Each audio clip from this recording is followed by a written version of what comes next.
Hello ఏం చెప్పండి. Thank you brother. అందరికీ ఎట్లా స్టార్ట్ చేద్దామా? 2 నిమిషాల తర్వాత స్టార్ట్ చేద్దామా? మళ్ళా మాట్లాడుకుందాం. ఫస్ట్ అయిపోయిన తర్వాత. అందరికీ నమస్కారాలు.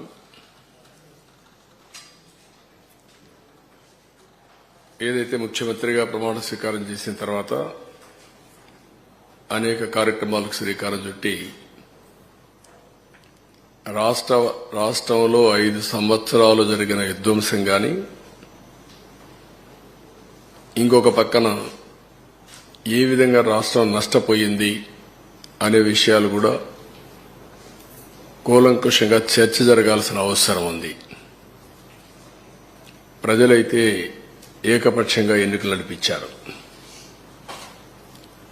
తెలుగుదేశం పార్టీ పెట్టిన తర్వాత ఇది ఒక హిస్టారికల్ ఎలక్షన్. ఆల్ ఇండియా లెవెల్లో కూడా ఇటీవల సీట్లు గెలవచ్చేమో గాని ఇంత పెద్ద విక్టరీ ఎక్కడా రాలేదు. ప్రజల్లో ఈ మార్పుకు కారణమేంటని అన్వేషిస్తే ఒక పక్క జరిగిన నష్టాన్ని గుర్తించారు, ఇంకొక పక్క ఇన్ని రోజులు ఏ విధంగా అణగదొక్కారో అవన్నీ కూడా భరించి ఒక ఫ్రస్ట్రేషన్లో ముందుకు వచ్చే పరిస్థితికి వచ్చారు. ఈరోజు మీరు ఇక్కడున్నారు మీడియా, మనం 4th ఎస్టేట్ అని పిలుస్తాం. మొన్నటి వరకు అందరూ మిమ్మల్ని చూసి భయపడ్డారు కానీ మొట్టమొదటిసారిగా మీరు కూడా భయపడే పరిపాలన సాగింది. కనీసం ఫ్రీగా చెప్పుకోలేని పరిస్థితికి వచ్చేసారు మీరు. ఇంకా రాజకీయ పార్టీలైతే లెక్కలేనితనం వచ్చింది. ఇంకా అసెంబ్లీ నామమాత్రం అయిపోయింది. ఈవెన్ కోర్టుల్లో కూడా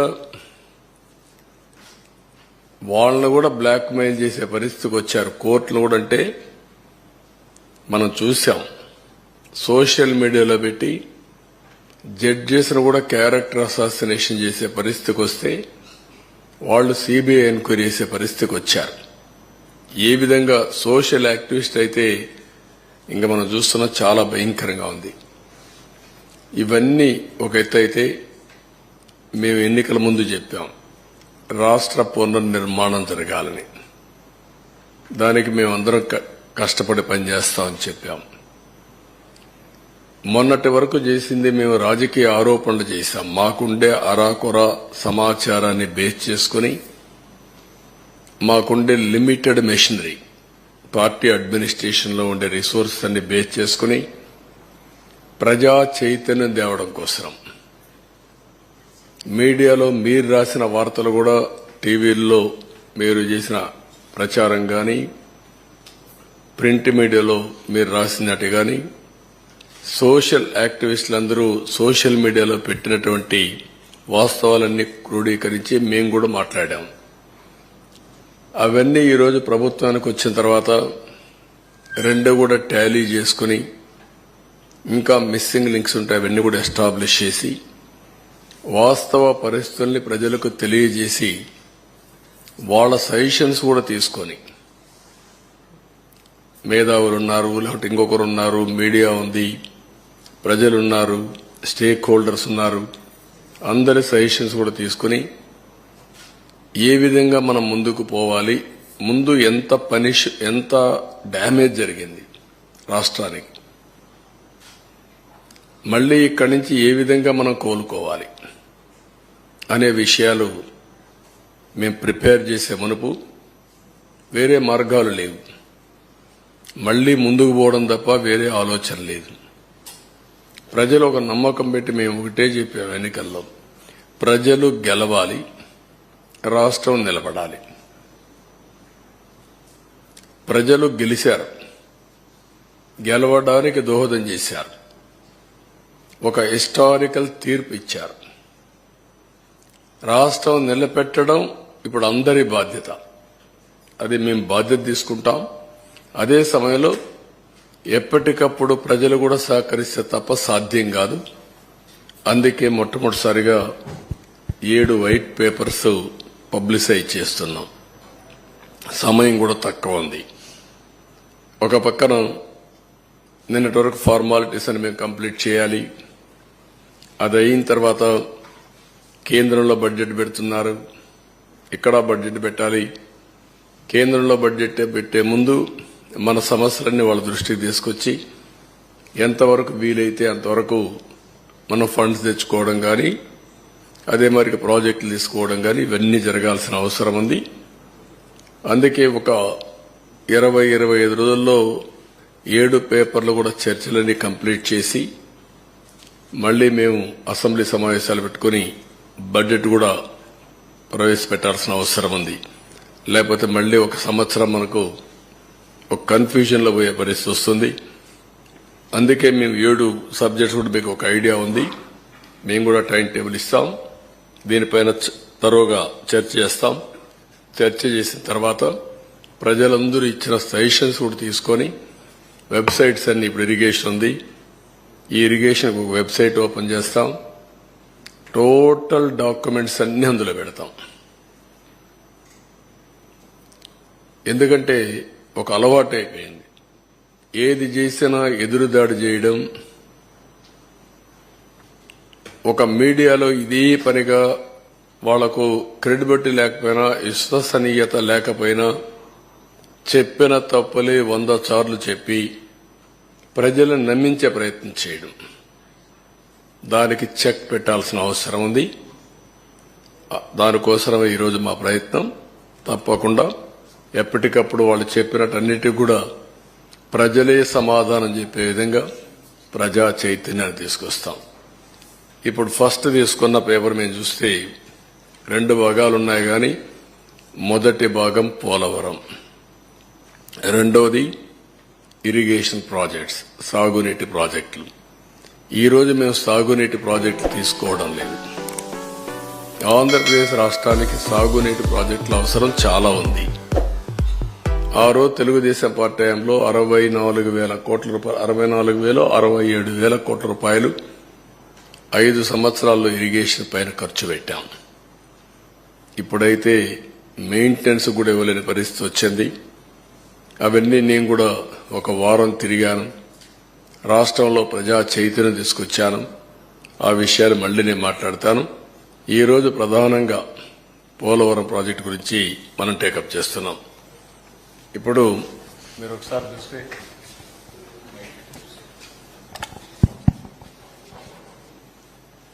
ఇది పోలవరం, రాష్ట్ర అభివృద్ధికి జీవనాడి పోలవరం. రాష్ట్రానికి 2 ప్రధానమైనటువంటి ప్రాజెక్టులు, ఒకటి అమరావతి, ఒకటి పోలవరం. 2 కూడా 2 కళ్ళు లాంటివి. ఈ 2 ప్రాజెక్టులు గాని మనం పూర్తి చేసుకుంటే విభజనలో జరిగిన అన్యాయాన్ని గాని, మనం ఏ విధంగా నష్టపోయామో ఆ నష్టాన్ని పూడ్చుకునే అవకాశం ఉంటుంది. పోలవరం ప్రాజెక్టు కూడా విభజన చట్టంలో నేషనల్ ప్రాజెక్టు చేసి కేంద్రం నిధులు ఇవ్వడానికి ముందుకు వచ్చినటువంటి ప్రాజెక్టు ఇది. నదుల అనుసంధానానికి గుండె పోలవరం. ఇటువంటి పోలవరానికి జగన్ ఒక శాపంగా మారాడు. ఏ విధంగా శాపంగా మారాడు? ఏ విధంగా ఒక క్షమించరాని నేరం, జాతికి జరిగిన విద్రోహం. దీన్ని ఎవరైనా సరే రాజకీయాలకు అతీతంగా, కులాలకు అతీతంగా, మతాలకు అతీతంగా, ప్రాంతాలకు అతీతంగా నిర్మోహమాటంగా ఖండించాల్సిన అవసరం ఉంది. నిలదీయవలసిన అవసరం ఉంది. రాష్ట్రాన్ని నాశనం చేసే హక్కు ఎవరికీ లేదు. చేతకాకపోతే ఇంట్లో ఉండొచ్చు, కానీ ఒక మభ్య పెట్టి పదవి పొంది తద్వారా మోసం చేయడం చాలా దారుణం. ఆ విషయం నేను మీ ద్వారా ప్రజల దృష్టికి తీసుకొస్తున్నాను. నెక్స్ట్, ఆంధ్రప్రదేశ్ వ్యవసాయ రాష్ట్రం. దక్షిణ భారతదేశంలో నీళ్లుండే ఏకైక నది గోదావరి. మనం లోయర్ రైపేరియన్ కింది రాష్ట్రంలో ఉన్నాం. మన దగ్గర నుంచి నీళ్లన్నీ సముద్రానికి వెళ్తాయి. దగ్గర ఆవరేజ్న 3,000 టీఎంసీ నీళ్లు తలసరి ప్రతి ఒక్క సంవత్సరం సముద్రంలోకి వెళ్లే పరిస్థితి ఉంది. ఈ నీళ్లన్నీ గాని ఉపయోగించుకుంటే రాష్ట్రాన్ని కరువు రహిత రాష్ట్రంగా, డ్రౌట్ ప్రూఫ్ స్టేట్ గా చేసేందుకు అవకాశం ఉంది. డెల్టా స్థిరీకరణతో పాటు ఉత్తరాంధ్ర, రాయలసీమ తాగునీరు, సాగునీరు దించే బహుళార్థ సాధక జాతీయ ప్రాజెక్టు. అదే మరుగా ఈ వరదలు ఇవన్నీ వచ్చినప్పుడు కానీ మామూలుగా కానీ జల విద్యుత్, హైడ్రో అనేది చాలా ముఖ్యం. ఇప్పుడు సోలార్ విండ్ వచ్చింది. సోలార్ డే టైం వస్తుంది, విండ్ నైట్ ఈవినింగ్ టైం వస్తుంది. మిగిలిన గ్యాప్ ఏదైతే మనకు కొన్నిసార్లు కరెంటు కొరత ఉంటుంది, పీక్ లోడ్ ఫ్యాక్టర్, అప్పుడు ఈ హైడ్రల్ ఉంటే ఎప్పుడైనా ఆన్ చేసుకోవచ్చు, ఎప్పుడైనా ఆఫ్ చేసుకోవచ్చు. ఆ విధంగా కూడా హైబ్రిడ్ మోడల్ తేవడానికి ఐడిల్ పవర్ చాలా ఉపయోగపడుతుంది. అలాంటి ప్రాజెక్ట్ ఇది. దీన్ని మనం చూస్తే 2014లో రాష్ట్ర విభజన జరిగింది, కానీ చాలా నష్టపోయామని అందరికీ ఆవేదన ఉంది. కానీ ఆ నష్టం కంటే 1924లో జరిగిన జగన్ విధ్వంసం రాష్ట్రానికి శాపంగా మారింది. దానికంటే ఎక్కువ నష్టం జరిగింది. ఇది రాష్ట్రంలో ఉండే ప్రజానీకం అంతా కూడా చర్చ చేయాల్సిన అవసరం ఉంది. నెక్స్ట్, ఈ ప్రాజెక్టు ప్రొఫైల్ ఒకసారి మనం చూస్తే 194 టీఎంసీ నీళ్లు నిలవబెట్టే పరిస్థితి ఉంది. 322 టీఎంసీ నీళ్లు సద్వినియోగం, అంటే ఇప్పుడుండే కెనాల్స్ అన్ని ఉపయోగించుకుంటే. ఇంకా మనం గాని కరెక్ట్ గా గాని ఆ కెనాల్స్ అవన్నీ చేస్తే సముద్రంలోకి పోయే నీళ్లు డైవర్ట్ చేయగలిగితే ఒక 500 లేకపోతే ఒక 700 టీఎంసీ నీళ్లు గాని డైవర్ట్ చేసుకుంటే రాష్ట్రంలో అన్ని ప్రాంతాల్లో అక్కడుండే నీరు ఇది కలుపుకుంటే కరువు అనే మాట ఉండదు. ఇది చాలా ముఖ్యమైన విషయం. ఇప్పుడు ఈ ప్రాజెక్టులో ఉండేది 7,20,000 ఎకరాలకు సాగునీరు అందించడం, 23,50,000 ఎకరాలు ఆయకట్టు స్థిరీకరణ చేయడం, 28,50,000 మందికి త్రాగునీరు ఇవ్వడం, 960 మెగావాట్ల విద్యుత్ ఉత్పత్తి, వాటర్ టూరిజానికి చాలా ఇది ఉంది, అవకాశం ఉంది. పరిశ్రమలు కూడా ఫుల్ గా నీళ్లు ఇచ్చే పరిస్థితి వస్తుంది. నెక్స్ట్, ఇది ఒక చిరకాల వాంఛ. ఏదైతే 1941 నుంచి ప్రజల కల ఇది. ధవళేశ్వరం కట్టినప్పుడు కాటన్ ద్వారా ధవళేశ్వరంలో కట్టాలన్నా లేకపోతే పైన కట్టాలని ఆలోచించినప్పుడు తర్జన భర్జన పడి డబ్బులు లేవనే ఉద్దేశంతో అప్పట్లో ధవళేశ్వరంలో కట్టారు, బ్యారేజ్ కట్టారు. లేకుంటే అప్పుడే కట్టాల్సింది. ఇంకొక పక్క 50 లక్షల క్యూసెక్స్ ప్రవాహాలని నది డైవర్ట్ చేసే ప్రాజెక్ట్ ఇది. చైనాలో ఉండే 3 గేజెస్ కూడా మీరు చూసే గార్జెస్ చూస్తే దీనికంటే తక్కువ. ప్రపంచంలోని అతి ఎక్కువ నీళ్లు డైవర్ట్ చేయడమే కాకుండా ప్రవహించే నది ఈ గోదావరి నది. ఇంకొక పక్కన ఇది డయాఫామ్ వాల్ మీరు చూస్తే చాలా సెన్సిటివ్. 90 మీటర్స్ కింది వరకు డయాఫామ్ వాల్ స్పెషల్ టెక్నాలజీతో పూర్తి చేశాం. అలాంటి సున్నితమైన డయాఫామ్ వాల్ ఇది. ఇంకొక పక్కన 20 మీటర్ల ఎత్తు, 16 మీటర్ల వెడల్పు ఉన్న అతి భారీ గేట్లు, బిగ్గెస్ట్ గేట్స్. ఇంకొక పక్క 390 కిలోమీటర్ పొడవున్న కుడి ఎడమ కాలువలు. అటు ఉత్తరాంధ్ర ఇటు వచ్చే కొందికి రైట్ మెయిన్ కెనాల్ రెండు కూడా 390 కిలోమీటర్స్ ఉన్నాయి. ఇంకొక పక్క ఇప్పుడు జరిగే పెద్ద ప్రాజెక్టులో ఒకటి, భవిష్యత్తులో కూడా ఇంత పెద్ద ప్రాజెక్టు మనం నిర్మాణం చేయబోం. ఇదే లాస్ట్. ఇండియాలో గాని ప్రపంచంలో గాని ఒకసారి చూసి అనలైజ్ చేస్తే ఇంత పెద్ద ప్రాజెక్టు మళ్ళా వస్తుందనే ఇది కూడా లేదు. అదే మరి ఇంకొక పక్కన 24 గంటల్లో 32,315 క్యూబిక్ మీటర్ల కాంక్రీట్ పనులు చేసి గిన్నెస్ రికార్డు కూడా సాధించారు ఆ రోజు. ఈ రోజు చూస్తే ఏ ప్రాజెక్టులో నిర్వహించిన కాంక్రీట్ పనులు పోలవరంలో చేయడం జరిగింది. ఇవన్నీ కూడా సైలెంట్ ఫ్యూచర్స్ కొన్ని మాత్రం. నెక్స్ట్, ఈ రోజు మీరు చూస్తే ఓసారి ప్రాజెక్ట్ యొక్క ప్రొఫైల్. ఈ ప్రాజెక్ట్ ని ఆ రోజు బైఫర్కేషన్ యాక్ట్లో పెట్టారు. కానీ ముంపుకు గురయ్యే 7 మండలాలు తెలంగాణలో పెట్టారు. నేను ముఖ్యమంత్రిగా ఎన్నికయ్యాను. ఢిల్లీకి వెళ్ళాను. ఆ రోజు కూడా ఎన్డీఏతో పొత్తుంది. ఢిల్లీకి వెళ్తానే నేను ఒకసారి నా అనుభవంతో, ఎందుకంటే అపోజిషన్గా నేను ఫైట్ చేశాను, అనుభవం ఉంది ఇరిగేషన్లో. ఎప్పుడు నేను ముఖ్యమంత్రిగా, అప్పటికే 9 ఏళ్ళు నేను ముఖ్యమంత్రిగా ఉన్నాను, నాకు ఒక ఐడియా ఉంది. మొత్తం స్టడీ చేశాను.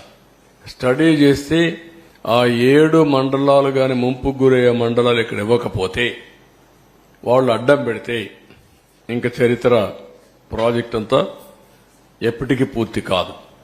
ఆ రోజు నేను ఇవన్నీ ఆలోచించి ఎట్టి పరిస్థితిలో ఒకటే కోరాను. ఆ రోజు ఎన్డీఏ ప్రభుత్వం నరేంద్ర మోడీ గారు లీడర్ ఆఫ్ ది హౌస్ అయ్యారు. కానీ ప్రమాణ స్వీకారం చేయకమునుపు మీరు కానీ ఈ 7 మండలాలు మాకు ఇవ్వకపోతే నేను ప్రమాణ స్వీకారం చేసినప్పుడు వేస్ట్ అవుతుంది. అవసరమైతే సాధించే వరకు నేను ప్రమాణ స్వీకారం చేయను. ఒకవేళ కాన్స్టిట్యూషన్ డెడ్ లాక్ వచ్చినా పర్వాలేదు, ఇది చాలా క్లియర్గా నేను మీకు చెప్పాలి కాబట్టి చెప్తున్నానని చెప్పి చాలా స్పష్టంగా చెప్పాను. అప్పుడు వెంకయ్యనాయుడు, రాజ్నాథ్ సింగ్, ప్రధానమంత్రి మోడీ గారితో మాట్లాడి ఫస్ట్ టైం ఆర్డినెన్స్ ఇష్యూ చేసి ప్రెసిడెంట్ ఆఫ్ ఇండియాను మెప్పించారు ప్రణబ్ ముఖర్జీని. ఎందుకంటే ముందు మీరు పార్లమెంట్ మెంబర్స్ సమావేశం పెట్టారు, ఫస్ట్ పార్లమెంట్ మెంబర్స్ అంతా ప్రమాణ స్వీకారం చేయాలి, తర్వాత బిజినెస్ ఇది ఎట్లా పెడతారంటారని ఆయనకి చెప్పి మెప్పించి ఆయన ఒప్పుకున్న తర్వాత ఆర్డినెన్స్ పాస్ చేసి క్లియరెన్స్ చేసిన తర్వాత పార్లమెంట్ సమావేశాలు పెట్టి మెంబర్స్ అంతా కూడా ప్రమాణ స్వీకారం చేసే పరిస్థితికి వచ్చారు. ఇంకొక పక్కన డిజైన్లు అన్నిటి క్లియరెన్స్ వచ్చాయి. 5 ఏళ్లలో 72% పనులు పూర్తి చేశాం. 11,762 కోట్ల రూపాయలు ఖర్చు పెట్టాం. డిపిఆర్ 2 55,545 కోట్లకు సాంకేతిక కమిటీ ఆమోదం తెప్పించాం. 31 సార్లు క్షేత్రస్థాయి పర్యటన చేశాను ప్రాజెక్టుకి. 104 సార్లు వర్చువల్ రివ్యూలు చేశాను. ఎందుకు అంత శ్రద్ధ పెట్టామంటే ఈ ప్రాజెక్టు పూర్తి చేసుకుంటే రాష్ట్రంలో వ్యవసాయ రంగానికి పెద్ద ఊతం వస్తుంది, చాలా ఉపయోగపడుతున్న ఉద్దేశంతో మొత్తం చేశాం. ఇంకొక పక్కన అప్పటి వరకు ఉన్నటువంటి అన్ని పెండింగ్ అంతా కూడా క్లియర్ చేశాం. రైట్ మెయిన్ కెనాల్, కొంతమంది రైతులు కోర్టుకు వెళ్లి అడ్డం పెట్టి కూర్చున్నారు. వాళ్ళు ఒకటే అనుకున్నారు, ఇంక ఎప్పుడైనా పర్వాలేదు, మేము మాత్రం ఇవ్వని మొండిగేసే పరిస్థితికి వచ్చారు. ప్రాజెక్టులో ఏదైతే మెయిన్ డ్యామ్ వస్తుందో ఆ ప్రాంతంలో కోర్టుకు వెళ్లి వాళ్ళు కూడా మేము వెకేట్ చేయమన్నారు. మామూలుగా ఎవరికైనా సరే ప్రాజెక్టులో పునరావాసం ఇచ్చి R&R డబ్బులు ఇచ్చి ప్యాకేజ్ ఇచ్చి వాళ్ళకి ఇండ్లు కట్టిన తర్వాతనే అది మనం అక్వైర్ చేసే అవకాశం ఉంటుంది. అవన్నీ వార్ ఫుటింగ్లు చేసి వాళ్ళని కన్విన్స్ చేసి మొత్తం క్లియర్ చేసి ప్రాజెక్ట్ని 5 ఏళ్లలో 72% పూర్తి చేశాం. నెక్స్ట్ ఇక్కడ మీరు చూస్తే సివిల్ వర్క్స్ 71.93. వీళ్ళు వచ్చిన తర్వాత వీళ్ళు చేసింది less than 4%, 3.8 or 7, 75.77. PIP head works 65.6 అయితే 72.63. పిఐపి ఆర్ఎంసీ 91.14 ఉంటే 92.75. ఎల్ఎంసీ లెఫ్ట్ మెయిన్ కెనాల్ 70.99 ఉంటే 73.07. ల్యాండ్ అక్విజిషన్ అండ్ R&R 18.66 ఉంటే 22.55. మొత్తం 11,762.47 కోట్ల రూపాయలు ఖర్చు పెడితే 5 ఏళ్లలో 19 నుంచి వీళ్ళు వస్తానే 4,167 కోట్లు మాత్రం ఖర్చు పెట్టారు. నెక్స్ట్ ఇక్కడ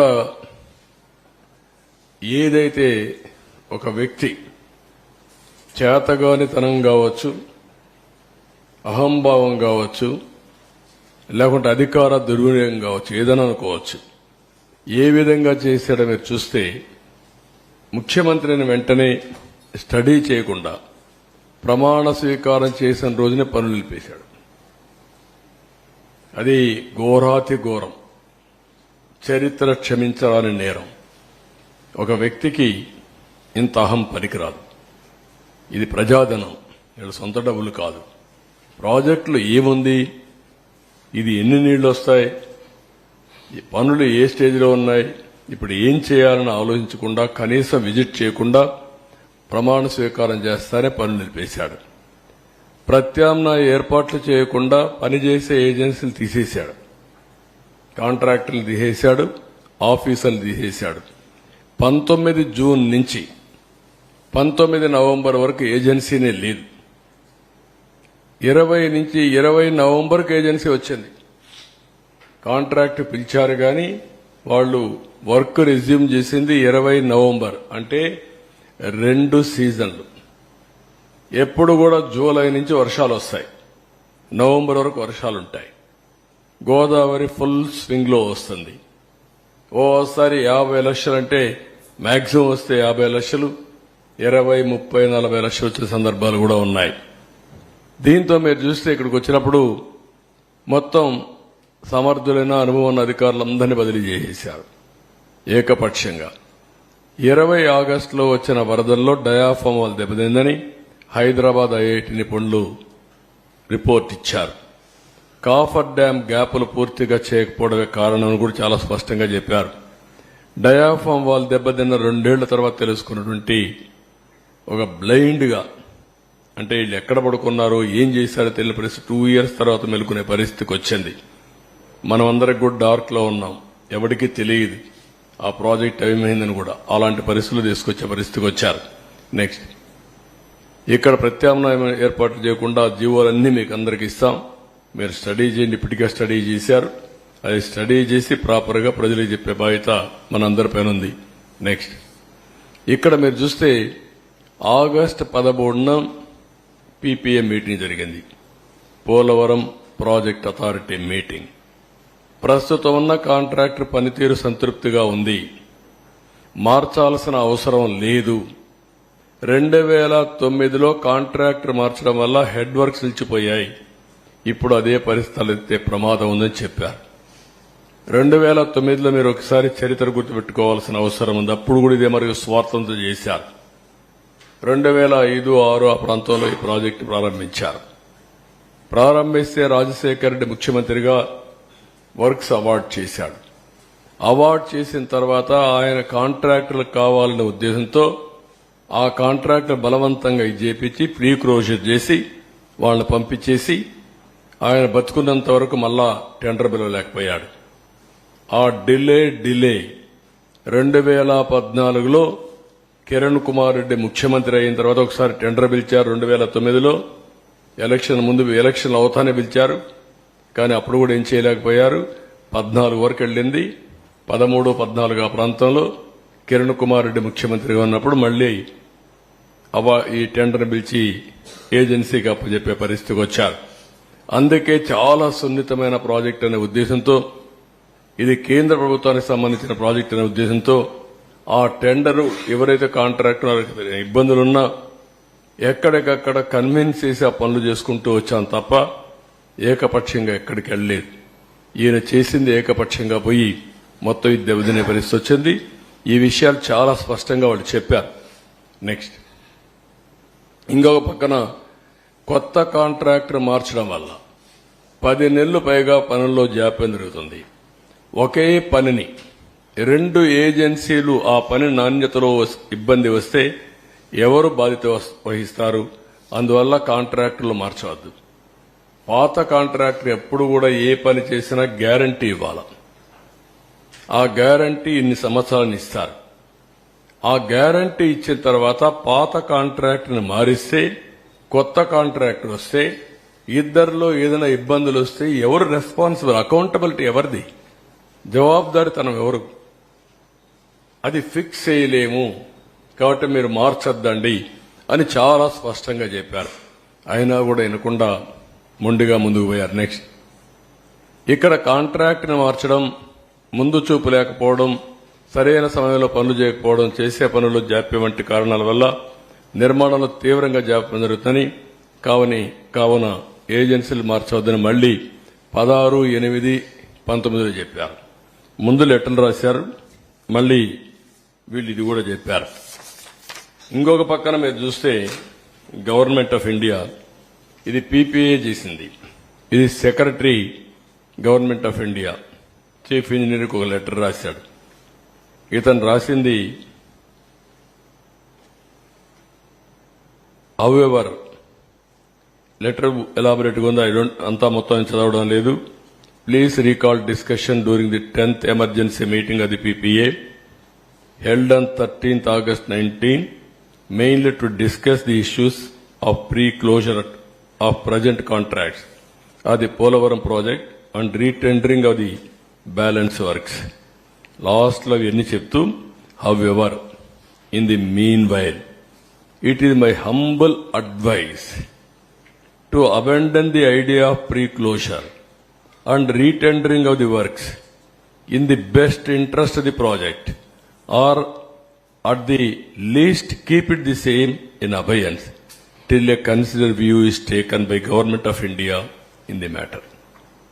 ఇంత స్పష్టంగా అంబుల్ చాలా అతను ఎంత అంబుల్ అడ్వైస్ ఇది చెప్పితే ఇది కూడా లెక్క పెట్టుకోకుండా ప్రాజెక్ట్ని కాంట్రాక్ట్ని క్లోజ్ చేసి మేము క్లోజ్ చేశాం మాకు అన్నీ తెలుసు అనే అజంతో ఇష్టానుసారంగా చేసి టెండర్ మార్చిన తర్వాత ఏజెన్సీ మార్చిన తర్వాత దాన్ని యాక్సెప్ట్ చేయమని గవర్నమెంట్ ఆఫ్ ఇండియాకు పీపీఏకి పంపించే సాహసం చేశారు. నెక్స్ట్ దీనివల్ల పర్యవసానం చాలా క్లియర్గా నీతి ఆయోగ్ ఒక నిపుణుల కమిటీ వేసింది ఐఐటి హైదరాబాద్. దాంట్లో పేజ్ నెంబర్ 38 మీరు ఒకసారి చదువుకోవచ్చు క్లియర్గా. ఇక్కడ చూస్తే even though about 20 lakh cusics of flood in 2020 has caused havoc through deep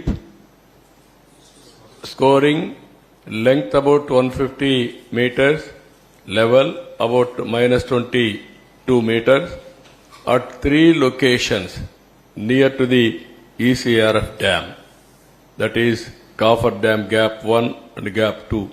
This cannot be considered under force majeure category.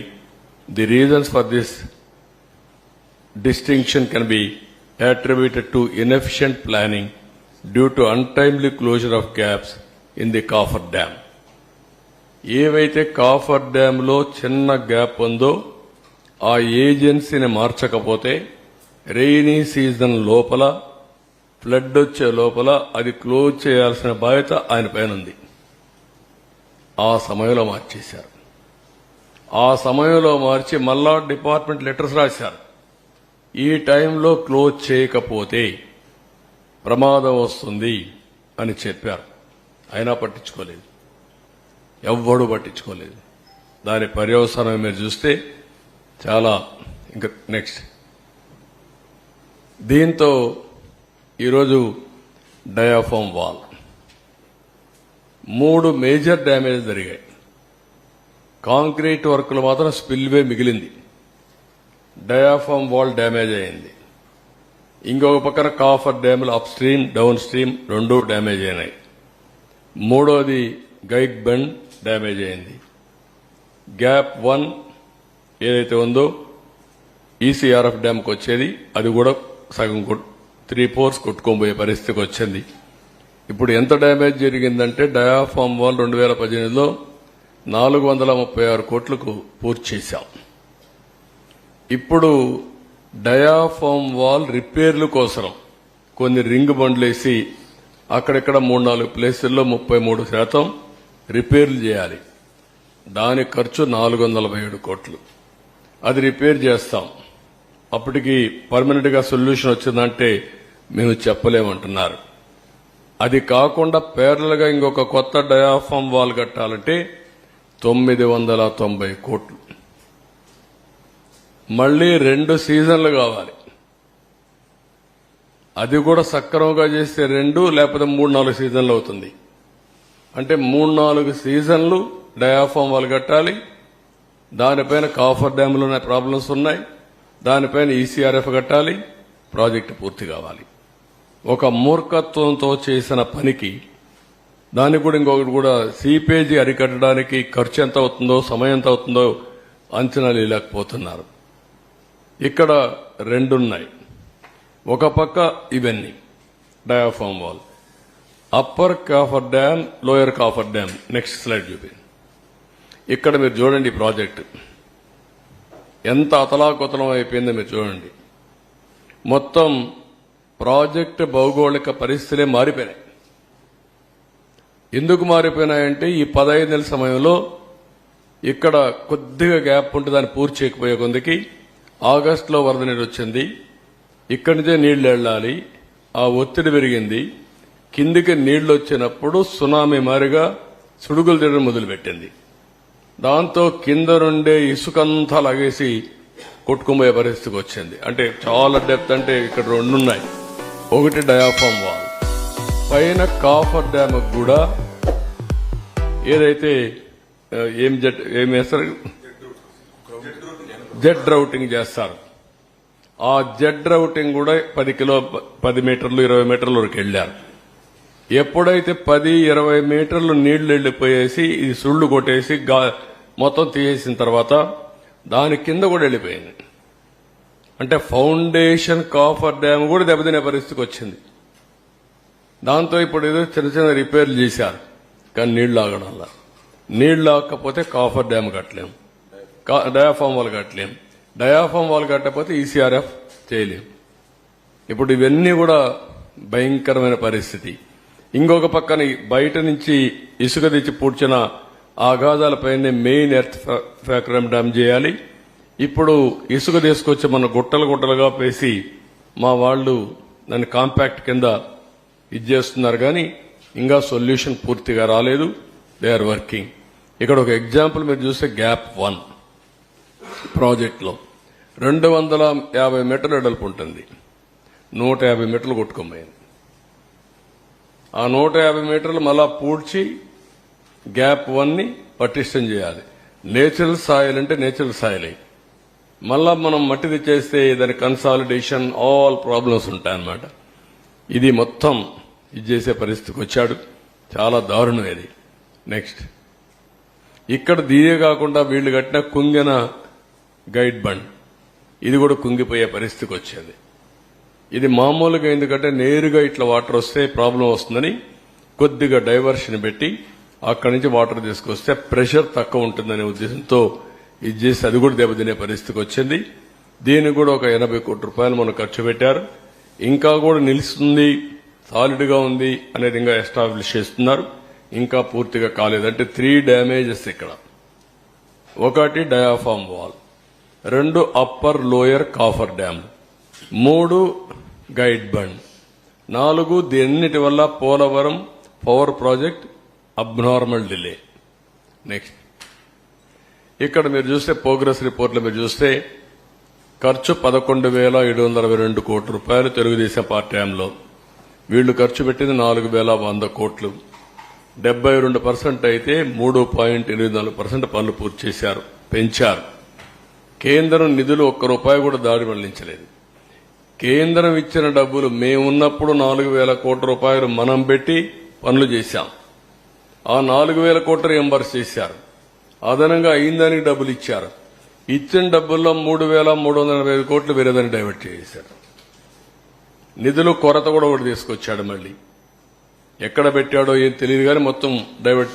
ఇలాంటి ప్రాజెక్టులో తెలుగుదేశం పార్టీలో స్టేట్ ఫండ్స్ పెట్టి ప్రాజెక్టు పూర్తి చేస్తే ఇతను వాళ్ళిచ్చిన డబ్బులు డైవర్ట్ చేసే పరిస్థితికి వచ్చాడు.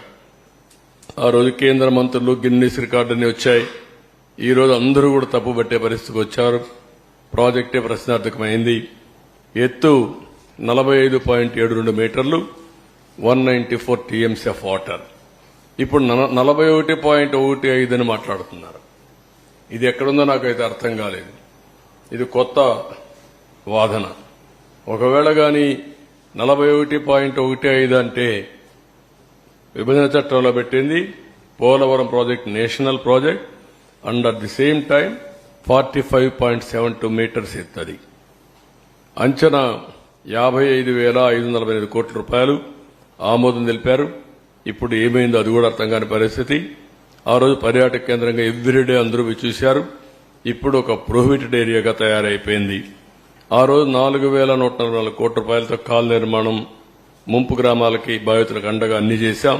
ఈ రోజు 1,687 కోట్లు మాత్రం ఖర్చు పెట్టారు. ఇవన్నీ చూసి అక్కడ ఎవరైతే తెలంగాణ నుంచి ముంపుకు గురైన మండలాలన్నీ మేము తెలంగాణకు వెళ్లిపోతాం, మమ్మల్ని పంపించమనే పరిస్థితికి వచ్చారు. అంటే ఆందోళన కూడా చేసే పరిస్థితికి వచ్చారు. ఇలాంటి చాలా జరిగాయి. నెక్స్ట్, ఇది మీకు ఒక ఐడియాకి 4,908 కోట్ల రూపాయలు ఖర్చు పెట్టి పోలవరానికి మనం ప్రాధాన్యత ఇచ్చాం. వాళ్ళు డబ్బులు ఇవ్వకపోయినా ప్రాజెక్టు ఆగకుండా పోయాం. వీళ్ళు వస్తానే 3,385 కోట్లు వాళ్ళు ఇచ్చిన డబ్బులను డైవర్ట్ చేశారు. That is the difference. Next, ఇవన్నీ మీరు చూస్తే ఎన్నో హామీలు ఇచ్చాడు. ఎకరాకు 19 లక్షలు ఇస్తా అన్నాడు, ఒక్క రూపాయి ఇవ్వాల. ఎకరాకి అదనంగా 5 ల్యాండ్ అక్విజిషన్ అయిన వాళ్ళకు కూడా 5 లక్షలు ఇస్తా అన్నాడు, ఒక పైసా ఇవ్వాల. ఇంకో పక్క సకల వసతులతో పునరావాస కాలనీలు కడతా అన్నాడు. తెలుగుదేశం పార్టీ కట్టిన ఇళ్లు తప్ప ఒక్క ఇల్లు కొత్తగా నిర్మాణం చేసిన పరిస్థితులు లేడు. అంటే ఎన్ని అబద్దాలు చెప్పాలనో ఓట్ల కోసం అన్ని అబద్దాలు చెప్పి వచ్చిన తర్వాత తప్పించుకోవడం అనేది ఇది ఒక ఉదాహరణ మాత్రం. నెక్స్ట్, ఈరోజు నేను ముందే చెప్పాను, 4,114 కోట్ల రూపాయలు పునరావాసానికి ఖర్చు పెడితే one of the best model colonies నిర్మాణం చేశాం. ఎక్సలెంట్ ఇన్ఫ్రాస్ట్రక్చర్ పెట్టాం. అవన్నీ ఎక్కడికక్కడ వదిలేసే పరిస్థితికి వచ్చారు. నెక్స్ట్, వీళ్ళు చేసిన ప్రకటన మీరు ఒకసారి చూస్తే, మొదటి ప్రకటన 2021 జూన్ నాటికి పూర్తి, రెండో ప్రకటన 2021 డిసెంబర్ నాటికి పూర్తి, మూడో ప్రకటన 2022 జూన్ నాటికి పూర్తి, 4 డిసెంబర్ నాటికి పూర్తి 2022. ఐదోసారి ఎప్పటికవుతుందో మాకు తెలియదు, ముంచేశారు. ఇప్పుడు ఈ ప్రాజెక్టుకి ఏ పరిస్థితి వచ్చిందంటే, కేంద్రం ఇంటర్నేషనల్ ఎక్స్పర్ట్స్ ఇన్వైట్ చేసింది. మొన్నే ఒక జీవో ఇష్యూ చేశారు. అమెరికా నుంచి 2, కెనడా నుంచి 2 ఎక్స్పర్ట్స్ ని పెట్టి ఎవ్రీ మంత్ 10 days ఇక్కడ ఉండి ఏ అధ్యయనం చేసి రికమెండేషన్లు ఇమ్మని, ఎట్లా కాఫర్ డ్యామ్ని రెక్టిఫై చేయాలి, డయాఫామ్ వాల్ ఏ విధంగా ఇచ్చేయాలి, ప్రాజెక్ట్ యొక్క సేఫ్టీ ఏంటి, వాళ్ళందరితో రికమెండేషన్లు తీసుకుని ముందుకు పోవాలని ఉద్దేశంతో పిలిచారు. ఈ మంత్ గాని ఫస్ట్ వీక్ గాని వచ్చే అవకాశం ఉంది. వాళ్ళు వస్తానే వాళ్ళు కూడా అధ్యయనం చేసిన తర్వాత కొంత క్లారిటీ వస్తుంది. అంటే ఇక్కడుండే CWC, central water works department commission, central water commission చేతులు తీసే పరిస్థితికి వచ్చారు. కాబట్టి ఇంటర్నేషనల్ ఎక్స్పర్ట్స్ కూడా పెట్టి వీళ్ళు వాళ్ళు కూర్చొని, ఎందుకంటే బిగ్ ఇష్యూ సేఫ్టీ ఇష్యూ, అలాంటి సేఫ్టీ ఇష్యూస్ కాంప్రమైజ్ అయితే ఇబ్బంది వస్తున్న ఉద్దేశంతో వీళ్ళందరినీ పిలిచారు. వాళ్ళందరూ వచ్చిన తర్వాత ఒక అవగాహన వస్తుంది. తర్వాత ఏం చేయాలో మనం ఆలోచించడానికి ఒక ఇది వస్తుంది. ఇది ఈరోజు చూస్తే మీరు హైడల్ ప్రాజెక్ట్ మొత్తం 2020 నాటికే పూర్తయ్యేది. ఈ రోజుటి వరకు ఇది పూర్తి కాలేదు కాబట్టి మినిమం 3,000 కోట్ల రూపాయల నష్టం వచ్చింది, ఆపర్చునిటీ కాస్ట్. అది వచ్చుంటే ఒక 3,000 కోట్ల రూపాయలు ప్రభుత్వానికి ఆదా వచ్చేది. 960 మెగావాట్లు పవర్ జనరేట్ అయ్యేది. నెక్స్ట్, ఊరికే మా వాళ్ళు లెక్కేశారు కానీ ఇది కరెక్ట్ కాదు. దానికి కూడా ఈ రోజు మొత్తం 4,900 కోట్ల రూపాయలు అదనంగా అవుతుందని. 4,900 కోట్లు, దాంతో మళ్ళా ఒకసారి చూస్తే ప్రాజెక్ట్ ఎక్స్క్లవేషన్ 38%. ఎవ్రీ ఇయర్ డిలే అయితే ఆ ప్రాజెక్ట్ మళ్ళా పెరుగుతా వస్తుంది, కాస్ట్ పెరుగుతా వస్తుంది.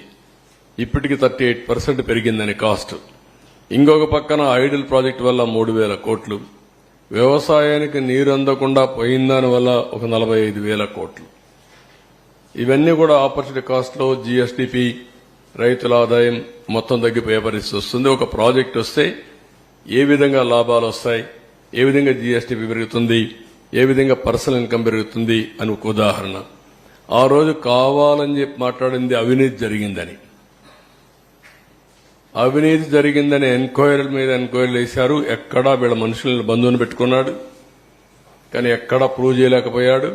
కడాన కేంద్ర ప్రభుత్వం కూడా పార్లమెంట్లో చెప్తూ ఎలాంటి అవినీతి జరగలేదని చాలా స్పష్టంగా సమాధానం చెప్పి ఢిల్లీ హైకోర్టు కూడా అఫిడవిట్ వేసినప్పుడు చాలా స్పష్టత ఇచ్చారు.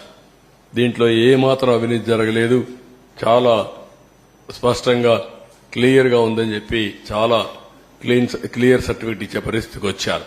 అంటే ఒక వ్యక్తి పిచ్చి కుక్క అని అరిసి మంచి కుక్కను చంపేసినట్టు ఒక మంచి ప్రాజెక్ట్ ని అవినీతి జరిగిందని నెపం పెట్టి ప్రాజెక్ట్ ని మొత్తం కూల్చేసే పరిస్థితికి వచ్చాడు. ఒక దుర్మార్గమైన చర్య ఇది. ఇది చూస్తే చాలా ఆవేదన, బాధ, ఓసారి ఇరిటేషన్, కోపం కూడా వస్తుంది. 5 ఏళ్లు కష్టపడ్డాం, కష్టం మొత్తం బూడిదలో పోసిన పన్నీరైంది.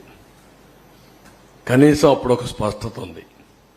ప్రాజెక్టుకి ఇవి చేయాలి, ఈ కోర్టులో ఇది వికెట్ చేయించాలి, ఈ ఇంజనీర్లు రికమెండేషన్ ఇచ్చారు, ఈ రికమెండేషన్ ప్రకారం ఫౌండేషన్ వేయాలి, ఓకే ఈ కాంట్రాక్ట్ సరిగా లేడు, ఆ కాంట్రాక్ట్ డబ్బులు ఇవ్వాలి, డయాఫామ్ వాల్ కట్టినప్పుడు కాంట్రాక్టర్ డబ్బులు ఇవ్వలేదని ఆ డయాఫామ్ వాల్ అతనికి నాకు ఫిర్యాదులు వస్తే కేబినెట్ లో కూడా చర్చించి ఆయనకు ఆ వర్క్ ఎంత ఇవ్వాలనో ఈ కాంట్రాక్టర్కి ఇవ్వకుండా నేరుగా అతనికే ఇచ్చి 2 సీజన్లో పూర్తి చేయించాం.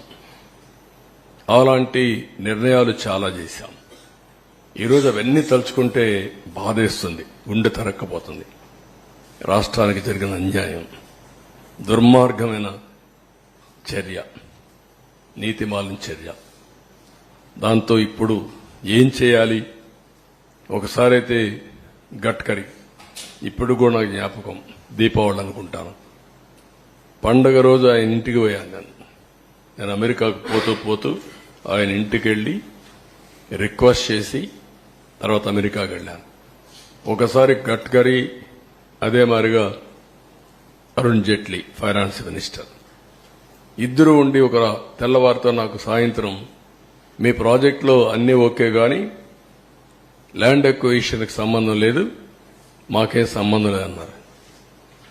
నాకు అప్పుడు ఆశ్చర్యం వేసింది. ఎట్లా అంటారా మీరు? Land acquisition part of project, ఇది ప్రాజెక్టులో ల్యాండ్ ఎక్విజిషన్ లేదంటారు, మీరు పునరావాసం లేదంటారు, పునరావాసం ల్యాండ్ ఎక్విజిషన్ లేకుండా ప్రాజెక్ట్ అయిపోతుందా అని రాత్రంతా స్టడీ చేసి ఆఫీసర్లందరినీ రాత్రంతా మేలుపెట్టి తెల్లవారికి ఒక నోట్ తయారు చేసి మళ్ళా నేను గడ్కరీ దగ్గరికి వెళ్లి అదే మరి అరుణ్ జైట్లీకి వెళ్లి, నువ్వు సుప్రీంకోర్టు లాయర్వి, నువ్వు అర్థం చేసుకో, నువ్వే చెప్పు, ఒక ప్రాజెక్ట్ నేను యాక్ట్ చెప్తున్నా, నేను ఆర్గ్యూ చేసిన తర్వాత ఆయన కూడా ఇంకేం మాట్లాడకుండా నువ్వు చెప్పింది రైట్ అనే పరిస్థితికి వచ్చాడు.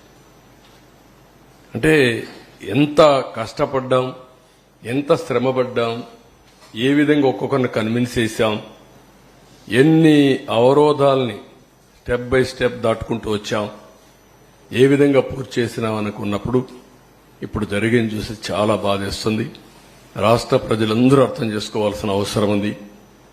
ఈ ప్రాజెక్టుని పూర్తిగా సర్వనాశనం చేయడానికి వైఎస్ఆర్ కాంగ్రెస్ పార్టీ అహంభావంతో జగన్ చేసినటువంటి దుస్సాహసం, నేను ఆ వాడుతున్నా, దుస్సాహసం,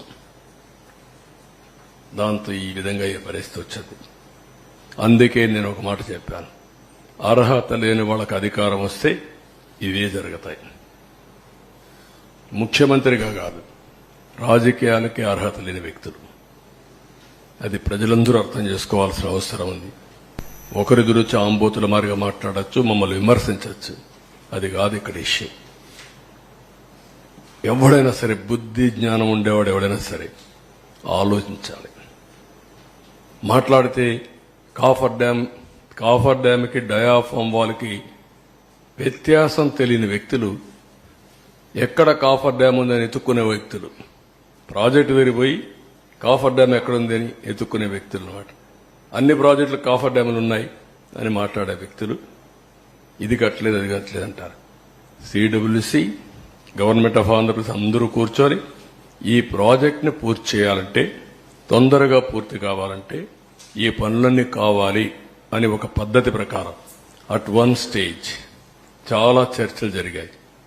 అసలు కాఫర్ డ్యామ్ అవసరమా లేదా, కాఫర్ డ్యామ్ లేకుండా ప్రాజెక్టు కట్టగలుగుతామా అని కూడా చర్చలు జరిగాయి.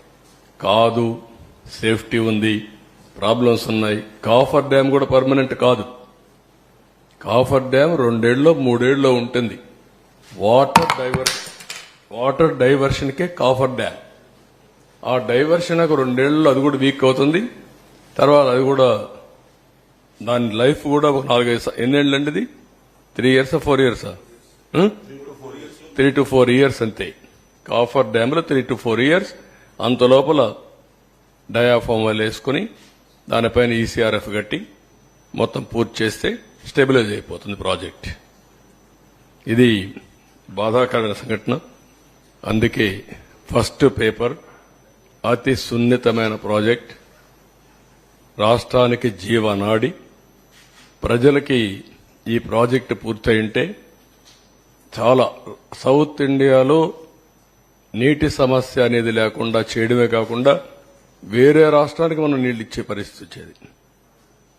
అటు తమిళనాడుకు తాగునీరు కానీ, ఒకవేళ తెలంగాణకు నీళ్లు ఇచ్చే పరిస్థితి వచ్చేది. నేరుగా నాగార్ సరస్సు తీసుకుపోగలిగితే లెఫ్ట్ మెయిన్ కెనాల్ ద్వారా గ్రావిటీతో తెలంగాణకు నీళ్లు వస్తాయి. ఒకప్పుడు తెలంగాణలో నేను ముఖ్యమంత్రిగా ఉన్నప్పుడు మీరు చూస్తే లెఫ్ట్ మెయిన్ కెనాల్ నల్గొండకు వచ్చి, ఖమ్మానికి వచ్చి, ఇక్కడ తిరువూరుకు వచ్చి, అక్కడి నుంచి నూజివీడుకు వచ్చి ఈ తింతలపూడి వరకు ఈ ఏరియా అంతా వచ్చేది. నూజివీడు వరకు వచ్చేది. నేను ఒకేసారి డిఎస్పీలని, ఆర్డీఓల్ని మొత్తం ఎస్కార్టింగ్ పెట్టి వాటర్ పుష్ చేశాను. ఒక్కసారి నీళ్లు తీసుకురాగలిగాను. దానికి కౌంటర్గానే ఈరోజు చింతలపూడి ప్రాజెక్టు పెట్టాం. లెఫ్ట్ మెయిన్ కెనాల్కు వచ్చే ఆయకట్టు అంతా కూడా చింతలపూడి లిఫ్ట్ ఇరిగేషన్ ద్వారా ఇవ్వాలని. ఇది ఆ రోజు కూడా ఇక్కడనే ఏదైతే వైకుంఠపురం ప్రాజెక్టు కట్టి తద్వారా నీళ్లను అక్కడ తీసుకొచ్చి నాగార్జున సాగర్ రైట్ మెయిన్ కెనాల్కి ఇస్తే తద్వారా ఆ ప్రాజెక్టు వల్ల మొత్తం నాగార్జున సాగర్లో ఆయకట్టంతా కవర్ అవుతుంది. ఆ నీళ్లు శ్రీశైలం నిలబెట్టి రాయలసీమకి వచ్చాను. చాలా మొన్న కూడా మీకు అందరికీ చాలా ఎడ్యుకేట్ చేశాను నేను. అల్టిమేట్ గా రాయలసీమ బాగుపడాలంటే నల్లమలై ఫారెస్ట్ లో ఒక టనల్ తీసుకొని ఎక్కడైతే బనకచర్ల రెగ్యులేటర్ హెడ్ రెగ్యులేటర్ దగ్గర తీసుకుపోతే రాయలసీమ గేట్వే అవుతుంది. నవేడేస్ పెద్దగా టనల్స్ కూడా పెద్ద సమస్య కాదు. రోడ్ టనల్స్ కొడుతున్నారు, రైల్వే కొడుతున్నారు, అన్నీ వస్తున్నాయి. ఇది ఓవరాల్ గా ఇది నా బాధ, ఆవేదన. ఓసారి చాలా తపనిస్తుంది, చాలా కోపం వస్తుంది, ఇరిటేషన్ వస్తుంది. అయినా కూడా ఇది సరే, వీళ్ళ ప్రకటనలు అది వినాల్సిన పనులు కూడా మీరు చాలా సార్లు విన్నారు. ఇంటే ఏనండి సరిపోతుంది. ప్రాజెక్టు పనులు మొదలైపోయాయి. ప్రాజెక్టు 2021 జూన్ నాటికి కంప్లీట్ చేస్తాము, నీళ్ళు ఇస్తామని కూడా ఖచ్చితంగా చెప్తాము. ప్రాజెక్టు మంచి స్పీడ్ లో జరుగుతా ఉంది. ప్రాజెక్టు బాగా కూడా పనిచేస్తా ఉంది. బాగా కూడా వర్కులు కూడా జరుగుతా ఉన్నాయి. అధ్యక్ష, ఈ ప్రాజెక్టు 1 minute మీరు అక్కడ మాట్లాడినప్పుడు చూశారు. 2021లో మాట్లాడుతున్నాడు. 2021 అసెంబ్లీలో ప్రాజెక్టు స్పీడ్ గా జరుగుతుంటాడు. అప్పుడు మునిగిపోయింది. వీళ్ళని ఏం చేయాలంటే వీళ్ళు ముఖ్యమంత్రులుగా పెట్టుకోవడం అనేది మన దౌర్భాగ్యమే కదా. ఇదే అతను మాట్లాడే మాటలు. నెక్స్ట్ ఖరీఫ్ 2022 నాటికి నీళ్లు ఇచ్చే పరిస్థితి తీసుకొని వస్తానని కూడా ఖచ్చితంగా కూడా చెప్తా ఉన్నారు. ఆ అవరోధాలన్నీ కూడా అధిగమించి ఈ ప్రాజెక్టును 2023 ఖరీఫ్ కు కల్లా ఈ ప్రాజెక్టు పూర్తి చేస్తామని చెప్పి చెప్తా ఉన్నారు. సో ఇవన్నీ కూడా అధిగమించి ఇప్పుడు దేవుని దయ వల్ల కొంచెం గాడిలో పడింది. 2025 ఖరీఫ్ కల్లా ఖచ్చితంగా గోదావరి పోలవరం ప్రాజెక్టు పూర్తి చేసి నీళ్లు కూడా పెట్టే పరిస్థితి వస్తుంది. జూలై ఆగస్టులో ఆ వరద 2025 జూలై ఆగస్టులో 41.15 మీటర్లలో నీళ్లు పెట్టే పరిస్థితి కూడా ఏది ఈ పోలవరం ప్రాజెక్ట్ అనేది వెరీ వెరీ కాంప్లికేటెడ్. అంత తేలిగ్గా అర్థం కాదు. ఏంటి అంత అర్థం కాదని గట్టిగా చెబుతున్నారంటే నాకు అర్థం కాలేదు. కాబట్టి నేను అనేక సార్లు విజిట్ చేసి స్టడీ చేసి అనేక మంది అడ్వైజర్తో మాట్లాడిన తర్వాత నేను నిర్ణయం తీసుకున్నా, ఇది ఇప్పుడు పూర్తయ్యేది కాదు అని చెప్పిన మొదటి వ్యక్తిని నేను. విన్నారు కదా ఎంత హాస్యం అయిపోయిందో. ఓకే, ఒక సెకండ్ వన్ మైక్. 1770 కోట్లు మాత్రమే మిగిలాయి.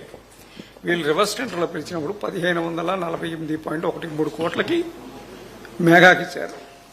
సో వాళ్ళ పనులు చేపట్టకపో వీళ్ళు దాదాపు 600 కోట్లు మిగిల్చామని టప్పాలు కొట్టారు. ఇప్పుడు ఈ కొట్టుకుపోవడం వల్ల 20,000 కోట్ల నష్టం ఏర్పడింది. దీనికి బాధ్యత వహిస్తారు. మీరే ఫిక్స్ చేయాలి అంటే నేను అడిగేది సీరియస్ గా అడుగుతున్నా. ఎందుకంటే ఎవరు పాపం చేశారో వాళ్ళు అదే దాన్ని ఏ విధంగా ఫిక్స్ చేయాలి ప్రజలందరూ ఆలోచించాలి. అక్కడ చర్యలుంటే యాక్షన్ కూడా తీసుకోవడం చాలా అవసరం. అదర్వైజ్ ఒక వ్యక్తి రాష్ట్రానికి ఇంత నష్టం చేయడం చాలా దుర్మార్గం. ఇది ట్యాక్స్ పేయర్స్ మనీ. ఎవరు ఖర్చు పెట్టినా మీరు నేను ట్యాక్స్ కడితే ఆ డబ్బులే ఖర్చు పెడతాం. ఇది బాధ్యతారాహిత్యం. మీరు చెప్పింది కరెక్ట్. అది చాలా దుర్మార్గం. ఇప్పుడు కేంద్రం 15,511.13 కోట్లు ఇవ్వడానికి సిద్ధమైంది. కేబినెట్ లో నోటు కూడా రెడీగా ఉంది. దాని మీద మీరు ఏమైనా పర్సూ చేస్తారా? నేను పర్సూ చేయడం డెఫినెట్గా చేస్తాను. ఒకటి టెక్నికల్ గా వేర్ ఆర్ వి, నేను మీకు చాలా స్పష్టంగా చెప్పాను. 33% డయాఫామ్ వాల్ డ్యామేజ్ అయింది 3-4 ప్లేసెస్ లో. అవి కూడా రింగ్ బండేసి సరిపోతుందని చూపించారు నాకు, రింగ్ ఫెన్సింగ్ కింద. ఒక వర్షన్ 3-4 ప్లేస్లే కాదు, ఇంకా ఎక్కడ ఉండొచ్చో మేము డెఫినెట్ గా చెప్పలేమంటున్నారు. దాని ఎస్టిమేషన్ మీకు చెప్పాను. అది అయిన తర్వాత రెండోది కాఫర్ డ్యాముల ద్వారా లీక్ అవుతుంది వాటర్. ఇంకా స్వీపేజ్ ఉంది. అది యాక్సెప్టబుల్ లెవెల్ కంటే స్వీపేజ్ ఎక్కువ ఉంటే అది రెక్టిఫై చేయకుండా ప్రాజెక్ట్ ముందుకు పోలేదు. సేఫ్టీ గానీ ఫ్యూచరిస్టిక్ ఇవన్నీ అది ఇంకా తేలలేదు. ఈ రెంటికే ఇప్పుడు కమిటీ యుఎస్ఏ నుంచి 2 ఎక్స్పర్ట్స్ వెళ్లేశారు. ఇప్పుడు ఇక్కడుండే ఇంజనీర్లు కూడా రిస్క్ తీసుకోవాలంటే భయపడే పరిస్థితికి వచ్చారు. రిస్క్ తీసుకోవట్లేదు. వాళ్ళు కూడా భయపడుతున్నారు. ఒక దుర్మార్గుడు చేసిన పనికి మనం కూడా బలైపోతామేమో, మనకెందుకు వచ్చింది అని వాళ్ళు కూడా భయపడే పరిస్థితికి వచ్చారు. అంటే బాధ్యత తీసుకోవాల్సిన వ్యక్తులు బాధ్యత తీసుకుని, అందుకే ఒక మాట చెప్పాను, మీకు తెలిసి మీకు డ్యామేజ్ కనబడుస్తా ఉంది, తెలియకుండా బ్రాండ్ గాని డ్యామేజ్ గాని విపరీతంగా ఉండబోతుందని నేను ఎలక్షన్ ముందే చెప్పాను. సార్ ఇప్పుడు 2020లో డయాఫ్రామ్ వాళ్ళు దెబ్బతింటే ఇప్పటిదాకా కూడా సొల్యూషన్ కనుక్కోలేదు. ఈ 3 ఏళ్లలో వీళ్ళు ఫెయిల్యూర్ చాలా దారుణంగా ఉన్నట్టు కదా సార్. 2020లో డయాఫ్రామ్ వాళ్ళు ఎంత బుకాయిస్తున్నారో చూశారు కదా. లాస్ట్ 2025 ఇప్పుడే సొల్యూషన్ వచ్చేసింది, అయిపోయింది, నీళ్లు ఇచ్చేస్తానని మాట్లాడే పరిస్థితికి వచ్చారు. ఇయర్ బై ఇయర్ అంటే వాళ్ళు చెప్పింది 2021కే దెబ్బతినింది. 22 చెప్పారు, 23 చెప్పారు, 25 కూడా చెప్తున్నారు మళ్ళీ. అసలు వాళ్ళు చెప్పిందేమో 2019లోనే దెబ్బతింది అని చెప్పి ఒక పక్క ప్రాజెక్ట్ పనులు చేస్తా ఉన్నారు. 2020లో దెబ్బతింటే ఇప్పటిదాకా సొల్యూషన్ కూడా కనుక్కోలేకపోయారు. అదే నేను మీకు ఒకటే గుర్తుపెట్టుకోండి, వాళ్ళు ఏం చెప్పారు, ఎక్స్పర్ట్స్ అందరూ కూడా చెప్తే వాళ్ళందరూ తెలుగుదేశం వాళ్ళు, ఇంకా అపోజిషన్ వాళ్ళు. ఎవడైనా వీళ్ళు మీరు తప్పు చేస్తున్నారు అంటే వాళ్ళ మీద పడిపోవడం, విరుచుకు పడిపోవడం. ఈవెన్ పత్రికల వాళ్ళ మీద కూడా అలాగే పడ్డారు. మీడియా అందరినీ ఇదే పద్ధతి పెట్టారు. సరే ఇప్పుడు సార్ అంటే బోత్ రెండు ఉన్నాయి. ముందు టెక్నికల్, తర్వాత ఫైనాన్షియల్. సార్ మీరు సార్, ఇప్పుడు చెప్పినట్టు 50 డయాఫ్రామ్ వాల్ కట్టడానికి 3 సీజన్లు 4 సీజన్లు పడితే ఇక మరి ఈసీఆర్ఎఫ్ డ్యామ్ ఎప్పుడు కట్టగలుగుతారు? అదే 2 years. That is the biggest challenge. ఇప్పుడు నేనేమంటానంటే ఎప్పుడైతే డయాఫామ్ వాల్ పేర్లలా రింగ్ ఫెన్సింగ్ గా, ఓకే కాఫర్ డ్యామ్ లో స్వీపేజ్ ఏంటి, ఈ రెండు చేయాలంటే వాళ్లకు 1 year టెన్యూర్ ఇచ్చారు. ఎవరికి యుఎస్ఏ నుంచి వచ్చిన 2 ఎక్స్పర్ట్స్, కెనడా నుంచి వచ్చిన 2 ఎక్స్పర్ట్స్ కి 1 year ఎవ్రీ మంత్ 10 days ఉండి అధ్యయనం చేసి రికమెండేషన్లు ఇవ్వని. వాళ్ళు ఎన్ని రోజుల్లో సొల్యూషన్ కనుక్కుంటారో మనకు తెలియదు. అది అయిన తర్వాత మళ్ళా మీరు చెప్పేది. ఇక్కడ మీరు గుర్తుపెట్టుకోవాల్సింది డిసెంబర్ నుంచి మే వరకే పనులు, జూన్ నుంచి డిసెంబర్ వరకు, నవంబర్ వరకు నో వర్క్స్. ఫ్లడ్ ఉంటుంది. ఫ్లడ్ ఉన్నప్పుడు పనులు లేవు. కాఫర్ డామ్స్ పనిచేస్తుంటే మనకి స్పేస్ దొరికింది కదా సార్. కాఫర్ డామ్స్ కూడా పాడయ్యాయి. ఇప్పుడు కాఫర్ డ్యామ్లు పోయినాయి, డయాఫామ్ వాల్ పోయింది. సార్ ఇప్పుడు 55,000 కోట్లు మన అంచనా సార్ డిపిఆర్ 2 మీరు 2019కి. ఇప్పుడు ద్రవ్యోళం ప్రకారం ఇన్ఫ్లేషన్ ప్రకారం 38% పెరుగుతున్నారు. అంటే చాలా కాస్ట్ చాలా అప్పటికిప్పటికి 38 అని ఇచ్చారు మా వాళ్ళు. దాన్ని నేను ఇంకా ఇది ఊరికే రఫ్ గా ఈ రోజు చెప్తే ఇచ్చారు కానీ అది కరెక్ట్ ఫిగర్ కాదు. అందుకే నేను దాన్ని మాట్లాడడం లేదు. ఊరికి ఎంత నష్టం జరిగింది అంతవరకే నేను చెప్పగలుగుతున్నాను.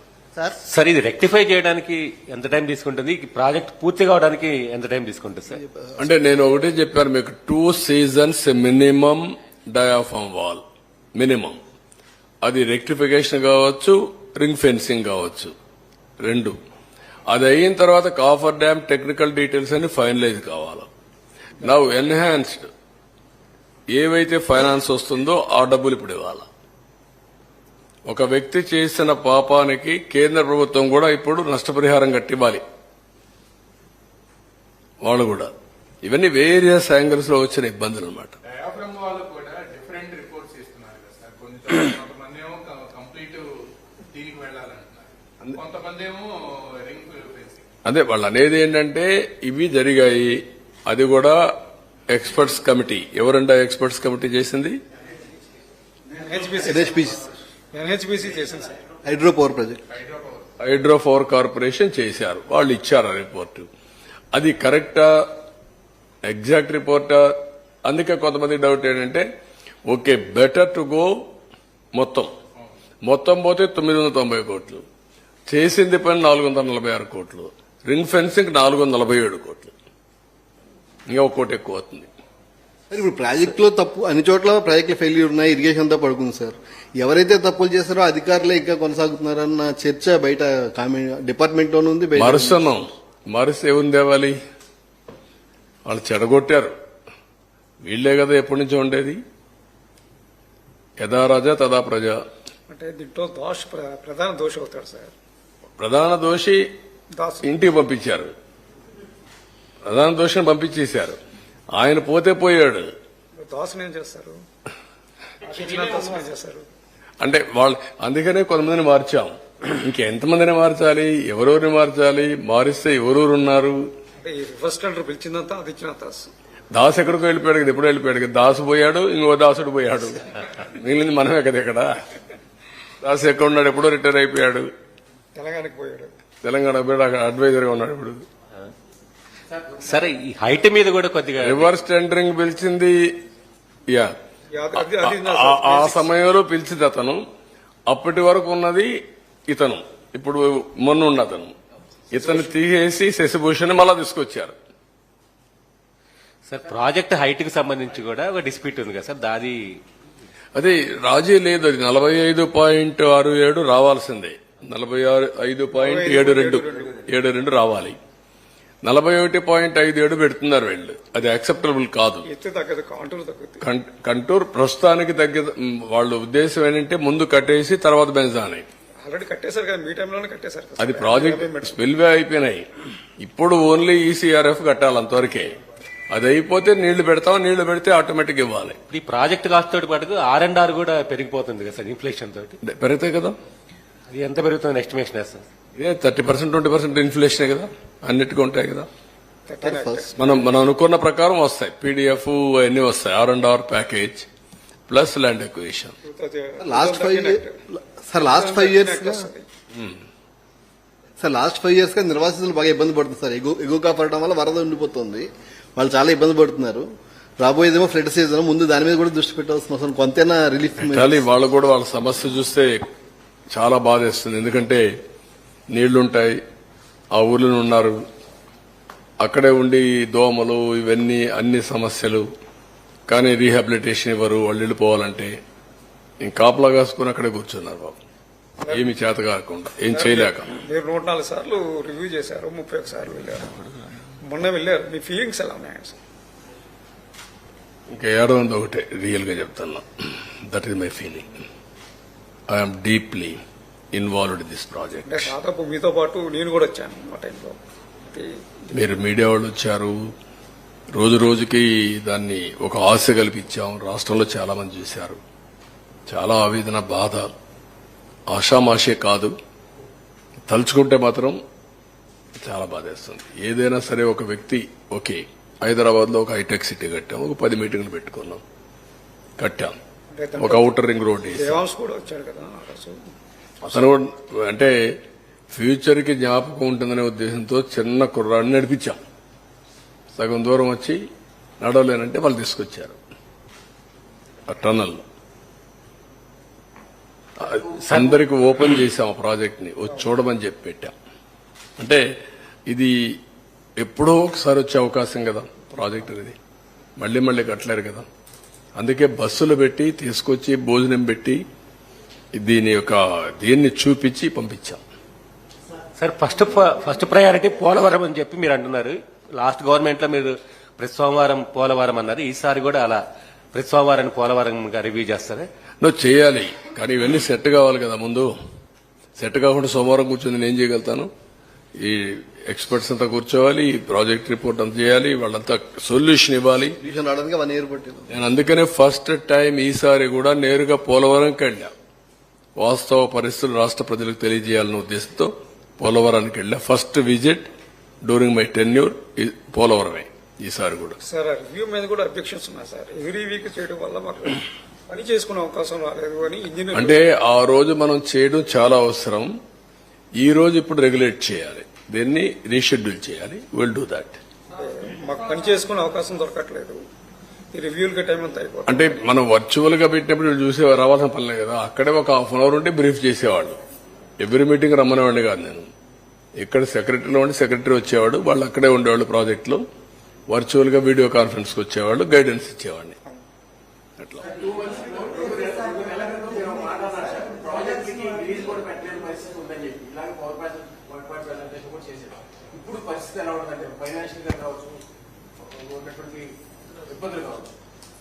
అంటే ఎక్స్పెక్టేషన్స్ హెవీగా ఉన్నాయి. వ్యవస్థలన్నీ డిస్ట్రాయ్ అయిపోయినాయి. పనిచేయడమే తెలియని పరిస్థితి వచ్చింది. ఇంకొక పక్కన ఫైనాన్షియల్ గా చాలా ఇబ్బందులు ఉన్నాయి. ఎక్కడికక్కడ మిస్ మ్యాచ్ కనపడొస్తుంది. ఇప్పుడు మీరు అన్నట్టు కొంచెం టైం పడుతుంది. ఒక పక్క ఇవన్నీ చేస్తూనే I have to set right. నేను అందుకే రాష్ట్రంలో ఉండే ప్రజలందరికీ విజ్ఞప్తి చేస్తున్నా, వాళ్ళు కూడా ఎన్ని కూడా వాస్తవాలన్నీ దృష్టిలో పెట్టుకుని సహకరించాలి. అడ్మినిస్ట్రేషన్ మొత్తానికి విజ్ఞప్తి చేస్తున్నా. అడ్మినిస్ట్రేషన్ మొన్న వాళ్ళు కూడా ఫ్రస్ట్రేషన్ లో ఉన్నారు. మాకు ప్రజల కంటే ఉద్యోగస్తులు ఎక్కువ ఓట్లేశారు. మొన్న మీరు చూస్తే 63% ఓట్లేశారు. పోస్టల్ బ్యాలెట్స్ అవన్నీ చూస్తే ఆవరేజ్ 57% మాకు వచ్చింది. వాళ్ళు కూడా తక్కువ చేయలేదు. కానీ వాళ్ళకు కూడా విజ్ఞప్తి చేస్తున్నా, మనందరి బాధ్యత. మనం అందరం కలిసి సమిష్టిగా పనిచేసి ఈ సంక్షోభం నుంచి ప్రజల్ని కాపాడుకోవాలి, ముందుకు తీసుకుపోవాలి. అందరూ కూడా ఒక క్రమశిక్షణతో ఒక పద్ధతితో పనిచేసే విధానానికి శ్రీకారం చుట్టండి. పూర్తిగా సహకరించమని అందరికీ కోరుతాను. ఇంకా రాబోయే రోజుల్లో మీరే చూస్తారు, నేను కూడా ఎప్పటికప్పుడు రియల్ టైం వీళ్ళందరూ క్లియరెన్స్ ఇస్తూ, గైడెన్స్ ఇస్తూ, స్ఫూర్తినిస్తూ ముందుకెళ్తాం. సార్ మీరు చెప్పినట్టుగా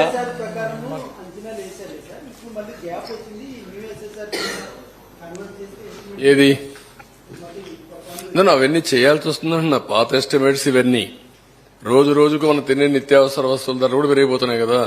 మొన్నటికి నిన్నటికి ఉల్లిపాయ ధరలు 100 అయిపోయినాయి. ఇప్పుడు కొనుక్కోవాలంటే ఇన్ఫ్లేషన్ విపరీతంగా కొన్ని వస్తున్నాయి. దాన్ని we have to meet it, how to do it, will work it out. Sir మీరు చెప్పినట్టుగా గడిచిన 5 ఏళ్లలో కేవలం 3.8% వర్క్స్ వరకు జరిగాయి. చాలా పనుల సీజన్ కోల్పోయాం. మొత్తంగా మానిటరీ టర్మ్స్ లో ఎంత విధ్వంసం జరిగి ఉంటుంది సార్ ఇలా? నేను అందుకే ఇప్పుడు ఏం చెప్పలేకపోతున్నానో, I will work it out. ఇప్పుడు ఎప్పుడైతే ప్రాజెక్ట్ పూర్తవుతుందో అప్పటి నుంచి నీళ్లు కానిచ్చుంటే దానివల్ల పంటలు ఎక్కువ వచ్చేటివి. పంటలు వస్తే జీఎస్టీపీ పెరిగేది, రైతులకు ఆదాయం వచ్చేది. అదే సమయంలో పవర్ వచ్చుంటే దానివల్ల లాభం వచ్చేది.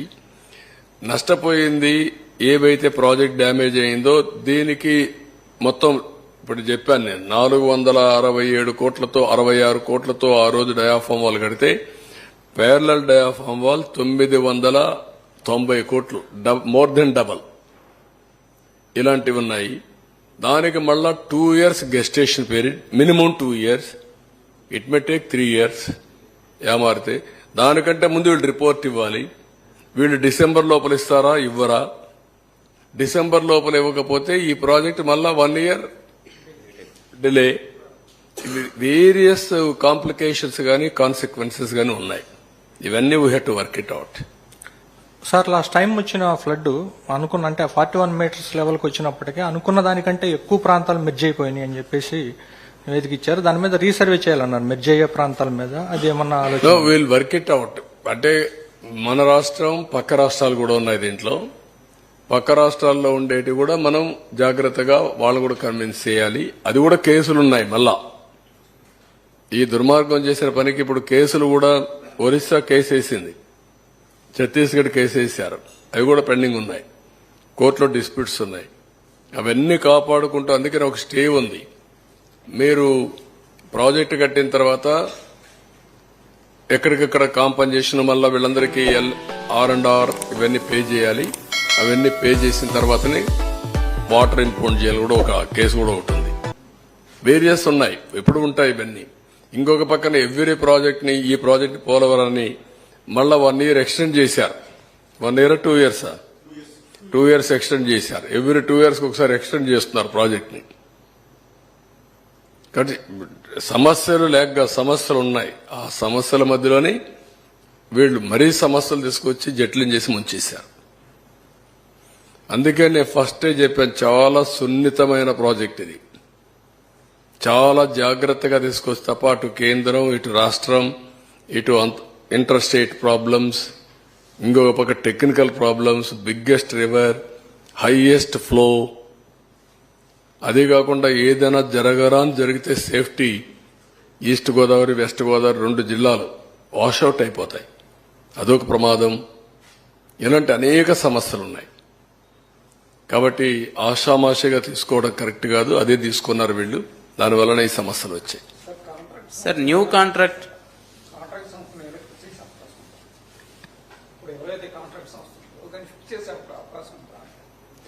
అంటే ఇప్పుడు నేనేమంటానంటే ఆ రోజు కూడా కాంట్రాక్టర్ని మార్చడం తప్పు. నేను కాంట్రాక్టర్ని మార్చలా. మీకు ఒరిజినల్ గా కూడా మీరు చూస్తే ట్రాన్స్ట్రాయ్కి ఇచ్చారు, ట్రాన్స్ట్రాయ్ చేయలేకపోయారు. అప్పుడు కొన్ని పనులన్నీ డైరెక్ట్ గా పే చేసి కొంతవరకు ఇచ్చేసాం కేంద్రం పర్మిషన్తో. కేంద్రం పర్మిషన్తో అదే ఎస్టిమేట్స్ కు పనిచేస్తామని నవయోగ ముందుకు వచ్చారు. ఆ ఎస్టిమేట్స్ ప్రకారమే నవయోగకి అప్పుడు ఇచ్చాం, అది కూడా కేంద్ర అనుమతితో. అది క్యాన్సిల్ చేసి రివర్స్ టెండర్ పెట్టాడు. కనీసం ఆ వర్క్ లో ఆ డబ్బులకు పని చేసి ఉంటే అది వేరే విషయం. అది చేయకుండా రివర్స్ టెండర్ పిలిచి ఏజెన్సీ పేర్లు I don't want to quote, ఎవరు ఇది చేస్తే వాళ్ళ అవకాశం కోసం, వాళ్ళ కంపెనీ కోసం పనిచేస్తారు. ఇన్ రిటర్న్ ఇచ్చారు. ఏమి ఇచ్చారు? Reverse tendering. మళ్ళా ఏం కండిషన్ పెట్టారు? అన్ని మీరు గాని సైట్ అన్ని గాని ఫుల్ఫిల్ చేసి మేము ఇస్తాం. ఇప్పుడు ఏమంటారు? మీరు ఫుల్ఫిల్ చేయడం మేము ఇవ్వలేదు. అసలు ప్రాజెక్టే మునిగిపోయింది, మాకే సంబంధం, మేము రాకమునిపోయి మునిగిపోయింది. You can understand litigation. అందుకే వాళ్ళు ఏమన్నారు, గవర్నమెంట్ ఆఫ్ ఇండియా పాత వాడిని కొత్త వాడిని ఇద్దరిని తీసుకొస్తున్నారు. డ్యామేజ్ చేస్తే ఎవరు రెస్పాన్సిబుల్? ఎవరిని అడగాలి? How to fix accountability. ఆ మాత్రం జ్ఞానం ఉంటే ఇమీడియట్ గా ఆలోచించుకోవాలి కదా. నువ్వైతే ఏం చేసి ఉంటావు? సెన్సిబుల్ పర్సన్ అయితే ఎందుకు వచ్చిందిరా ఇది, కాబట్టి మనం కంటిన్యూ చేయాలని ఆలోచిస్తారు కదా మీరు. ఏం లెక్క పెట్టుకోకుండా చేశాడు, లెక్క పెట్టుకోకుండా మార్చేశాడు.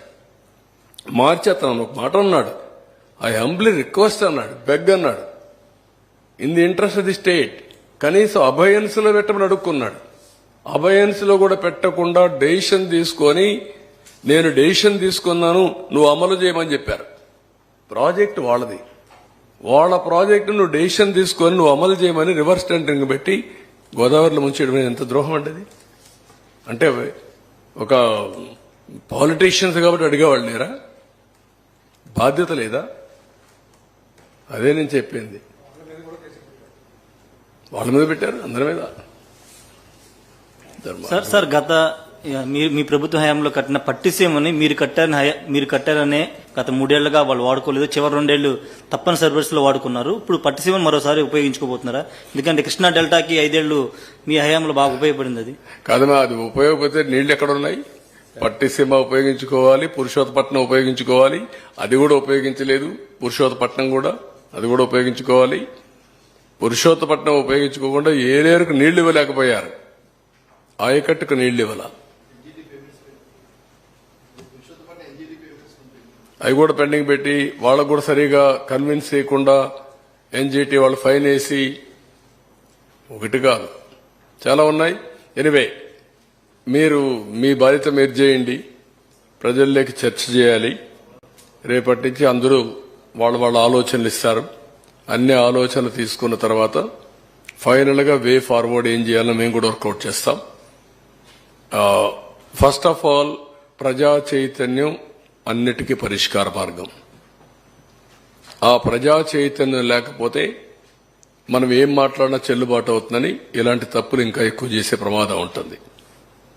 ప్రజలందరూ ఆలోచించాలి. నేను ఎలక్షన్లో కూడా చెప్పాం, రాజకీయాల్లో ఉండడానికి అర్హత లేని వ్యక్తి అతను. ఇలాంటి వ్యక్తి కూడా రాజకీయాల్లో ఉండి ముఖ్యమంత్రిగా ఉండడానికి అర్హత ఉందా అనేదే మన ఎన్నికల్లో చర్చ జరిగింది. దాని ఫలితమే 11 సీట్లు ఇచ్చారు. ఎప్పుడూ రానటువంటి వర్డిక్ట్ వచ్చింది. కానీ ఆ వర్డిక్ట్ అయితేనే అయిపోలేదు. ఇది శాశ్వతంగా ప్రతి ఒక్కరు ఆలోచించుకోవాల్సిన అవసరం ఉంది. అతను చేసిన పనులు 5 ఏళ్లు, అతను చేసిన ఘోరాలు అన్నీ కూడా రాష్ట్రానికి శాపాలుగా మారాయి. అది 10 ఏళ్లు ఎంటాడుతుందా, 20 ఏళ్లు ఎంటాడుతుందా, 30 ఏళ్లు ఎంటాడుతుందా కాలమే చెప్పాలి.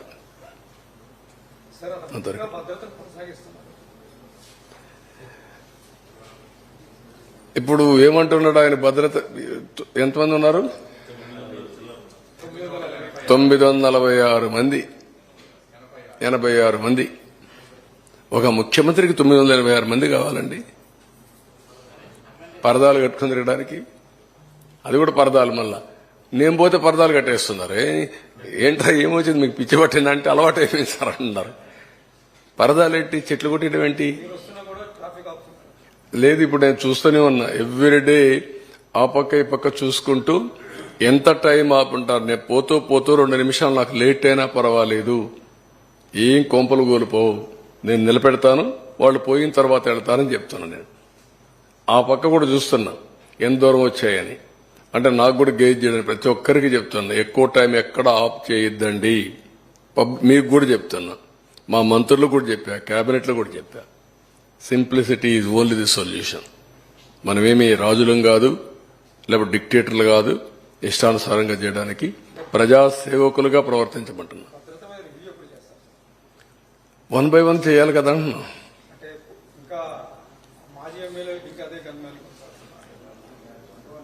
నేరస్తులందరికీ సెక్యూరిటీ ఉంది నేరాలు చేయడానికి. పొలిటికల్ నేరస్తులకు అందరికీ అన్ని రివ్యూ చేస్తాం. కేసులు వేశారు, వేరే పనులు లాంటి వాళ్ళందరికీ మళ్ళా కంటిన్యూ చేయాలి. వాళ్ళకు రాష్ట్రాన్ని దోపిడీ చేయాలా, చాలా ఉన్నాయి. అవన్నీ మాట్లాడదాం. ఈ రోజు నా ఉద్దేశం పోలవరానికే కన్ఫైన్డ్ కండి. మిగిలిన విషయాలు మళ్లీ మాట్లాడదాం. ఇంకా చాలా టైం ఉంది. Thank you అనండా.